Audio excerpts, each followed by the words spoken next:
سب مل کر کے پڑھیں اللہم صلی علی سیدنا و مولانا محمد معدن الجود والکرم والہ وصحبہ وبارک وسلم۔ وقت جو ہے وہ تیزی سے گزر رہا ہے، جیسا کہ مجھے بتایا گیا کہ روزانہ 9:30 بجے جلسہ شروع ہوگا، آدھا گھنٹہ نعت خوانی ہوگی، 10 بجے تقریر شروع ہوگی اور روزانہ 10:11 پر تقریر ختم ہو جائے گی۔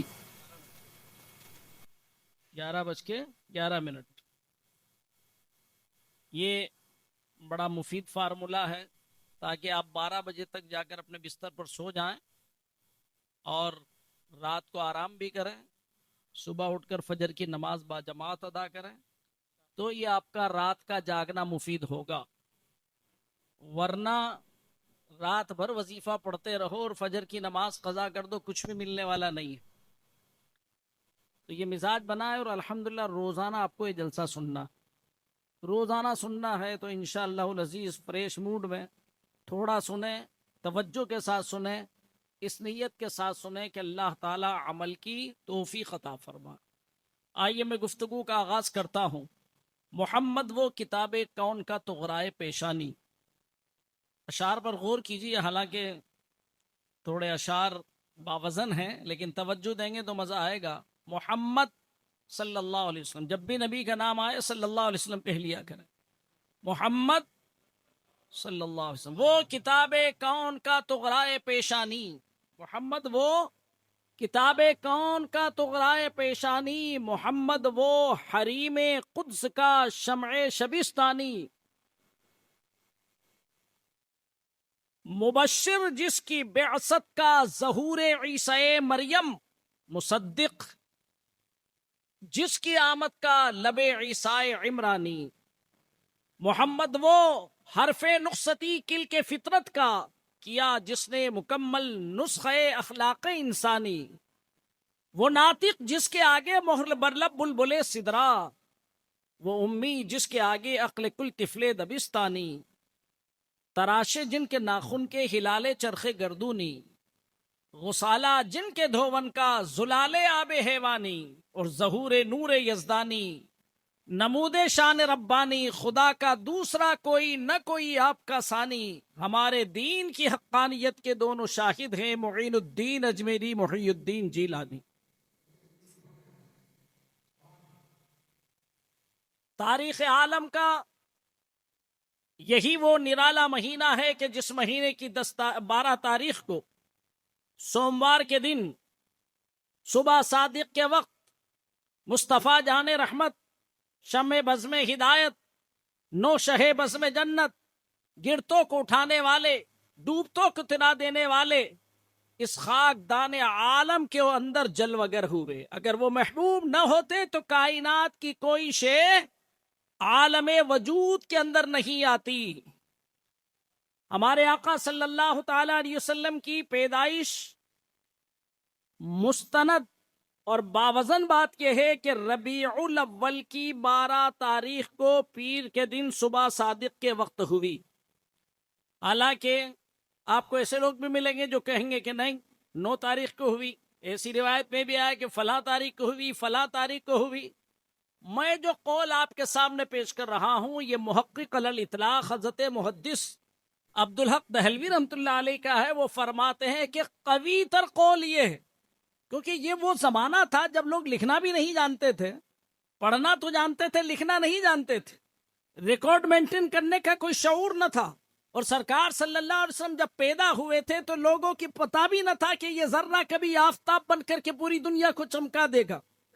اس لیے تاریخ ولادت میں اختلاف ہے، لیکن محقق علی الاطلاق حضرت محدث عبدالحق دہلوی رحمۃ اللہ تعالی علیہ فرماتے ہیں کہ اہل مکہ کا بھی اسی کے اوپر عمل ہے کہ وہ ربیع الاول کی 12 تاریخ کو مولد النبی پر جمع ہوتے ہیں، وہ مکان جس میں سرکار صلی اللہ علیہ وسلم کی ولادت ہوئی، اس جگہ جمع ہوتے ہیں، وہاں مجلس میلاد کرتے تھے اور وہاں ذکر درود شریف اور نعت خوانی کیا کرتے تھے۔ اس لیے پوری دنیا کے اندر مصطفیٰ صلی اللہ علیہ وسلم کا یوم میلاد 12 ربیع الاول کو منایا جاتا ہے۔ انگریزی اعتبار سے سرکار صلی اللہ علیہ وسلم کی پیدائش 20 اپریل سن 571 عیسوی ہے. یہ بھی یاد رکھیے گا، 571 عیسوی، یعنی سرکار صلی اللہ تعالی علیہ وسلم سے لگ بھگ 500 برس پہلے حضرت عیسیٰ علیہ السلام پیغمبر تھے. بیچ میں کوئی پیغمبر نہیں، بیچ میں کوئی پیغمبر نہیں. یہ بھی یاد رکھیے کہ ہم جو عیسوی سن لکھتے ہیں سب خالی بڑی ای لکھ دیتے ہیں، لیکن کسی کو پتا نہیں کہ اس بڑی ای کا مطلب کیا ہے. اصل میں وہ عین ہے، اور عین ہندی میں آتا نہیں. حضرت عیسیٰ علیہ السلام کی پیدائش سے عیسوی سن کا شمار ہوا.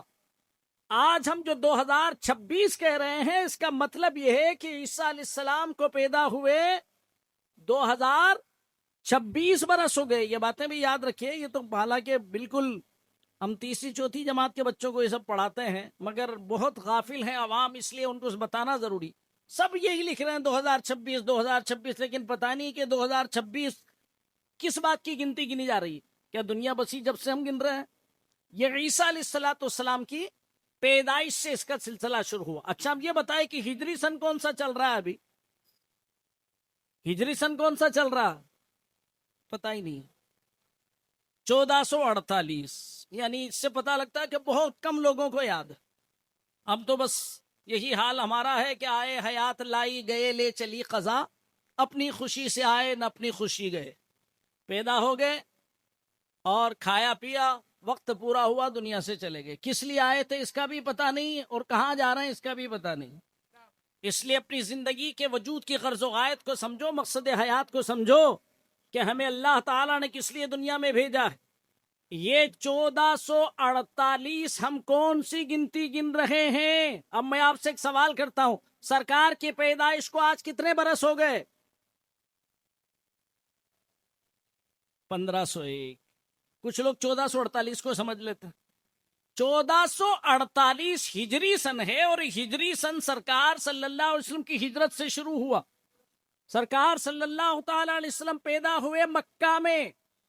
40 برس کی عمر میں نبوت کا اعلان فرمایا. 40 برس کی عمر میں، یہ جملہ یاد رکھیے گا، 40 برس کی عمر میں نبی ہوئے یا نبوت کا اعلان فرمایا؟ ارے کچھ اور دھیان رکھو ادھر بھائی.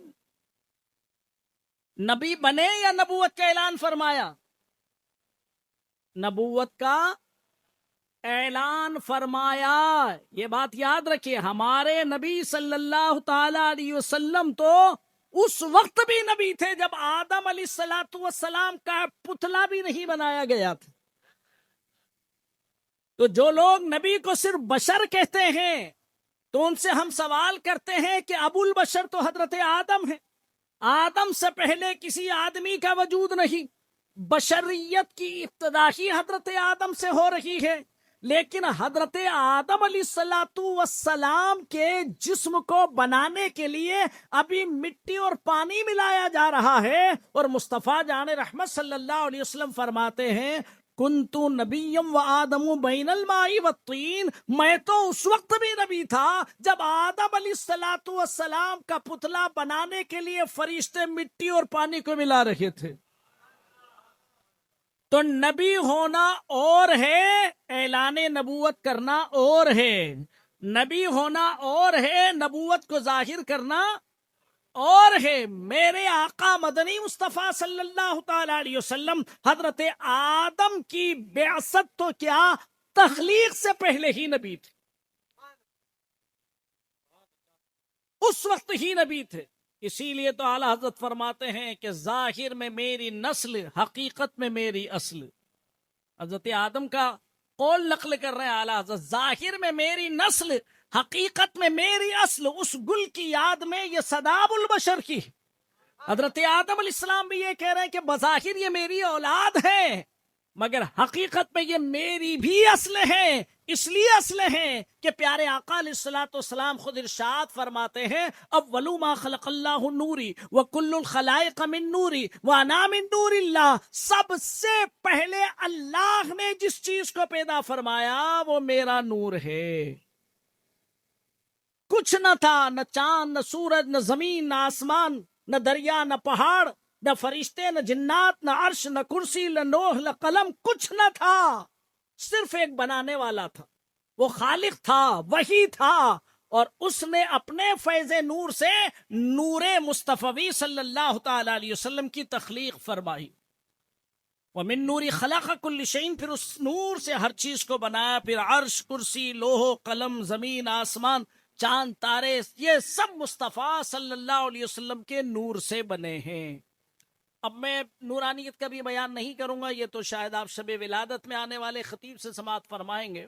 میں آپ کو یہ ذہن دینا چاہتا ہوں کہ مصطفیٰ صلی اللہ علیہ وسلم کی حقیقت کو تو کوئی جان نہیں سکتا، مگر بظاہر جو میں آپ کو سمجھانا چاہتا ہوں وہ یہ ہے کہ نور محمدی الگ حقیقت ہے اور بشریت محمدی الگ حقیقت۔ ایک بات یاد رکھیے گا، ہمارے نبی نور ہیں یا بشر؟ بتائیے، نور ہیں، بشر نہیں ہیں؟ ماننا پڑے گا بشر بھی ہیں، ماننا پڑے گا کہ بشر ہیں نبی، مگر نوری بشر ہیں، صرف بشر نہیں ہیں، بے مثل بشر ہیں، لا عقل بشر ہیں۔ بشر تو اس لیے ماننا پڑے گا کہ کوئی جن نبی نہیں ہوا، کوئی فرشتہ نبی نہیں ہوا، نبی جتنے بھی آئے سب لباس بشریت میں آئے۔ رسول جو نبی مرسل ہیں، جن کو نبوت بھی ملی، رسالت بھی ملی، وہ سب بھی بشر۔ یہ الگ بات ہے کہ فرشتوں میں بھی رسول ہوئے۔ ان اللہ یصطفی من الملائکۃ رسلا ومن الناس، اللہ تعالی منصب رسالت کے لیے انسانوں اور فرشتوں میں سے چن لیتا ہے۔ تو اس سے پتا چلا کہ فرشتوں میں بھی رسول ہوئے مگر نبی نہیں ہوئے۔ اب آپ کہیں گے نبی اور رسول میں کیا فرق ہے؟ آج میں آپ کو تقریر ایسی کروں گا جیسے ہم درسگاہ میں بچوں کو سبق دیتے ہیں۔ نبی اور رسول میں فرق کیا ہے؟ نبی اس بشر کو کہتے ہیں جو صدر الشریعہ بدر الطریقہ مولانا امجدی علیہ الرحمٰن نے جو تعریف لکھی ہے، وہ فرماتے ہیں نبی اس بشر کو کہتے ہیں جس کو اللہ تبارک و تعالی نے نبوت عطا فرمائی، اس کے پاس وحی بھیجی اور اس کے ہاتھوں پر معجزے ظاہر فرمائے۔ تو پتا چلا نبی کے لیے بشریت ضروری، نبی کے لیے بشریت ضروری۔ اب جن نبیوں کو اللہ نے نئی شریعت عطا فرمائی، نئی کتاب عطا فرمائی، جو نئی شریعت لے کر کے آئے، جیسے حضرت داؤد علیہ السلام، حضرت موسیٰ علیہ السلام، حضرت عیسیٰ علیہ السلام، تو یہ منصب رسالت کے اوپر بھی فائز ہیں۔ اب نبی مرسل میں اور ملائکہ مرسل میں فرق کیا ہے یہ بھی سمجھ لیجئے۔ جو فرشتے رسول ہیں ان کی ذمہ داری صرف اتنی ہے کہ اللہ نے جو پیغام، جو میسیج اپنے نبیوں اور رسولوں تک بھیجا، وہ اس پیغام کو نبی اور رسول تک پہنچا کر چلے گئے۔ اتنی ہی ان کی ڈیوٹی تھی، اتنی ہی ان کی۔ جیسے حضرت جبرائیل علیہ السلام اللہ کی طرف سے خدا کا پیغام لے کر کے آتے اور سرکار کی بارگاہ میں پہنچا دیتے، اللہ کی طرف سے خدا کا پیغام لے کر کے آتے اور نبیوں اور رسولوں کے پاس پہنچا کر کے چلے جاتے۔ تھوڑا سا ادھر کر، ان کی ڈیوٹی ختم۔ لیکن جو نبی مرسل ہیں، جو نبی بھی ہیں، رسول بھی ہیں، ان کی رسالت میں اور فرشتوں کی رسالت میں فرق یہ ہے کہ جو نبی مرسل ہیں ان کا کام صرف پیغام پہنچا دینا نہیں، اللہ کا قانون پہنچا دینا ہی ان کی ذمہ داری نہیں ہے، اس قانون کو لاگو کرنا اور اسے منوانا، اسے نافذ کرنا، یہ ان کی ذمہ داری۔ اور یہ سب سے بڑا اہم کام ہے۔ ایک آیا آرڈر دے کے چلا گیا، مگر ایک ادھیکاری وہ ہے کہ اس آرڈر کو اپلائی کرنا، اسے منوانا، اسے نافذ کرنا، اس پر عمل کرنا، اور نہ عمل کرنے والوں کو اخلاق سے، محبت سے، قانون سے ڈرا کے، دھمکا کے، کیسے بھی کر کے منوانا، یہ اس ادھیکاری کی ذمہ داری ہوتی ہے۔ تو جو نبی مرسل ہیں ان کی ذمہ داری یہ ہے کہ اللہ کے اس پیغام کو، اللہ کی دی ہوئی اس شریعت کو بندوں پر نافذ کریں۔ تو عزیزان ملت اسلامیہ، اس لیے جو رسول ہیں اور جو نبی ہیں یہ سب کے سب کون ہوئے؟ نبوت اور رسالت جن کو دونوں ملی وہ سب کے سب بشر۔ اب یاد رکھیے، اب جھگڑا اس بات کا ہے کہ جو نبی کو اپنا جیسا بشر کہے وہ گستاخ ہے، وہ گمراہ ہے، کہ بشر حضور ہیں پر داخل انعام نہیں، شمار دانہ تسبیح میں امام نہیں، مصطفیٰ جان رحمت صلی اللہ علیہ وسلم بشر ہیں مگر بے مثل بشر، ایسے بشر ہیں کہ ظاہر میں میری نسل، حقیقت میں میری اصل، اس گل کی یاد میں یہ صداب البشر کی۔ تو بس اس بات کو میں یہی پوری کرتا ہوں کہ ہمارے نبی بشر ہیں، اس معنی کر کے کہ وہ فرشتے نہیں، اس معنی کر کے کہ وہ جنات میں سے نہیں، مگر بے مثل بشر ہیں، نوری بشر۔ اب یہاں کچھ لوگ یہ اعتراض پیش کرتے ہیں کہ نور اور بشر دونوں ایک جگہ اکٹھے نہیں ہو سکتے، بشریت الگ چیز ہے، نورانیت الگ چیز ہے۔ جیسے فرشتے، ان کے اوپر نور کا اطلاق آتا ہے، بشر کا اطلاق نہیں آتا، تو یہ نور اور بشر دو چیزیں الگ الگ ہیں، یہ دونوں ایک جگہ جمع نہیں ہو سکتی۔ تو یہ ان پڑھ اور جاہل لوگوں کے عقیدے کو بگاڑنے کے لیے یہ ناپاک کوششیں ہوا کرتی ہے۔ آپ کھولیے بخاری شریف کو، مشکات شریف کو، سرکار دو عالم صلی اللہ تعالی علیہ وسلم کی بارگاہ میں ایک شخص آیا، صحابہ اکرام جلوہ بار ہیں، میں صرف مفہوم حدیث بیان کر رہا ہوں۔ صحابہ اکرام کی بھری مجلس میں ایک شخص آیا اور بڑے ادب و احترام کے ساتھ سرکار صلی اللہ علیہ وسلم کے گھٹنوں سے گھٹنے مقابل کر کے بیٹھ گیا۔ جس طرح سے ایک شاگرد استاذ کی بارگاہ میں زانو ادب طے کرتا، یا جس طرح سے ایک مرید صادق اپنے پیر کی بارگاہ میں کچھ اکتساب فیض کرنے کے لیے زانو ادب طے کرتا ہے، صحابہ اکرام جو اس واقعے کے راوی ہیں وہ بیان کرتے ہیں کہ ہم نے اس آنے والے نو وارد شخص کے چہرے پر سفر کا کوئی اثر نہیں دیکھا، کیونکہ اس زمانے میں ایسی کار سے تو آدمی آتا نہیں تھا، گرد و غبار میں ڈٹا ہوا آتا تھا، سفر کی صعوبتیں برداشت کرتے ہوئے ریت اور گرد و غبار اس کے بال اور داڑھیوں میں چھا جایا کرتی تھی، مگر آنے والا ایک دم فریش موڈ میں ہے، سرکار صلی اللہ علیہ وسلم کے پاس بیٹھ جاتے ہیں اور سرکار صلی اللہ علیہ وسلم سے سوال کر رہا ہے، سرکار اسے جواب دے رہے ہیں، وہ جواب کی تصدیق بھی کر رہا ہے، پھر سوال کر رہا ہے، پھر سرکار جواب دے رہے ہیں اور وہ جواب کی تصدیق بھی کرتا ہے، اور اس کے بعد جب گفتگو مکمل ہو گئی وہ شخص وہاں سے چلا گیا، اور تمام صحابہ جنہوں نے یہ واقعہ دیکھا وہ کہتے ہیں اس شخص کو نہ پہلے ہم نے کبھی دیکھا نہ بعد میں کبھی دیکھا۔ کون تھا وہ آنے والا شخص؟ تو سرکار صلی اللہ علیہ وسلم نے اس کی وضاحت فرما دی کہ یہ جبرائیل تھے جو تمہیں تمہارا دین سکھانے کے لیے آئے تھے، یہ جبرائیل تھے جو تمہیں تمہارا دین سکھانے کے لیے آئے تھے۔ اب بتائیے جبرائیل کون ہیں؟ سید الملائکہ، نوری مخلوق کے سردار، اور اللہ نے جنوں کو، فرشتوں کو، ان دونوں مخلوقات کو اللہ نے یہ صلاحیت دی ہے کہ یہ جب چاہیں جیسی شکل اختیار کر لیں، وہ چاہیں تو نگاہوں سے روپوش ہو جائیں، ہوا بن کے اڑ جائیں، اور وہ چاہیں تو انسان کی شکل بیاں اختیار کر لیں، حیوان کی شکل اختیار کر لیں۔ اللہ نے ان دونوں مخلوقوں کو یہ طاقت دی ہے، انسان کو یہ طاقت اللہ نے نہیں دی ہے۔ تو حضرت جبرائیل علیہ السلام نوری مخلوق، سید الملائکہ، نوری مخلوق کے سردار، اور لباس بشریت زیب تن کر کے سرکار کی بارگاہ میں آ رہے ہیں دین سیکھنے کے لیے، اور سیکھنے کے لیے نہیں، ہم کو سکھوانے کے لیے۔ سوال وہ کر رہے ہیں، جواب آقا عنایت فرما رہے ہیں۔ تو جب سید الملائکہ، نوری مخلوق، لباس بشریت میں آ سکتے ہیں، تو جو نور علی نور ہو، مصطفیٰ جان رحمت صلی اللہ علیہ وسلم، جو مختار کائنات ہو، اللہ تبارک و تعالی اس نور من نور اللہ کو لباس بشریت میں ربیع الاول کی 12 تاریخ کو آمنہ کے شکم سے اس دنیا میں ظاہر فرما دے، تو اس میں کون سی بات عقل سے بعید ہے؟